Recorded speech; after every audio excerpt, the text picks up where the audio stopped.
I moved into this role by qualifying as a staff nurse in 2012, where I worked on a general surgery, orthopedics and neurology ward for 18 months. And after successfully completing my preceptorship program, I was spot talented by the lead preceptor that I would do very well as a junior charge nurse in an upcoming position. My ward manager at the time agreed with this because I was doing 2 link roles on the ward, which is infection control and pressure ulcer management. Got the job. Did that for about a year. 6 months in within that role, I was spot talented to apply for the senior charge nurse position on trauma and orthopedics, and I did the interview and I was successful for that as well. I didn't have to complete any additional qualifications for the role. It was mostly focusing on my experience at the time as a junior charge nurse, and 6 months within that, it was already seen that I had possessed more than enough experience and knowledge to go into the senior charge nurse role. Even though it was quite early on, I had the passion that I demonstrated and the leadership that I demonstrated within meetings was enough to impress matrons and director of nursing at the time to have confidence that I could move into the senior charge nurse role. Since moving into this role, I've had to complete the Edward General Leadership Program online, which helps you to look at different leadership styles, and helped me to identify which one I was working more closely with on the ward when I'm leading the MDT team as well as the nursing staff, which really helped me in terms of strength building for staff as well as my own personal development. I moved into this role in February 2019. Previously, I was a band 6 on AMU ward. It's mainly experience and support from my matron, and also I did a leadership module that helped me a lot in terms of leadership skills to develop myself before moving into the role.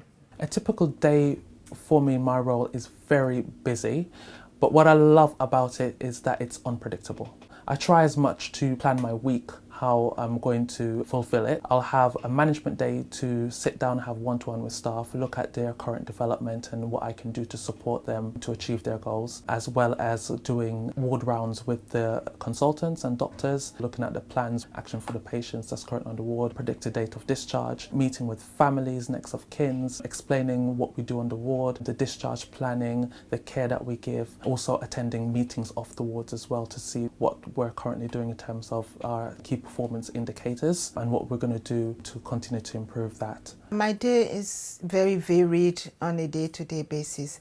So in the morning we take handover and I review all the patients on the ward, especially those who are sick, and we do staff huddle to make sure everybody's aware of what is happening across the ward in terms of delivering care. And we also do hand hygiene audit to make sure we are adhering to infection control policy on the ward. I also check next day staffing to make sure the skills mix is really good so that there are no issues. Also, I allocate staff to attend teachings if there is any on the day, just to make sure we are on top of development of staff as well, to make sure we are providing safe care on the ward. Personally, I bring excellent leadership skills to the role. I enjoy inspiring people to be the best nurses that they can be. And I always think happy staff equals happy patients. So if I can inspire a whole group of nurses to be the best, to give the best quality, then the patients are always going to be catered for.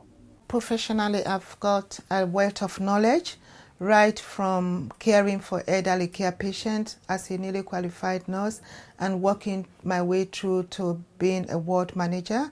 I've got a wealth of knowledge to impact to my staff, so I support them, empower them to run the ward, give them the confidence and support them at all times when there is need. Personally, I am approachable, I am a mentor, I operate an open door policy. People can speak to me anytime.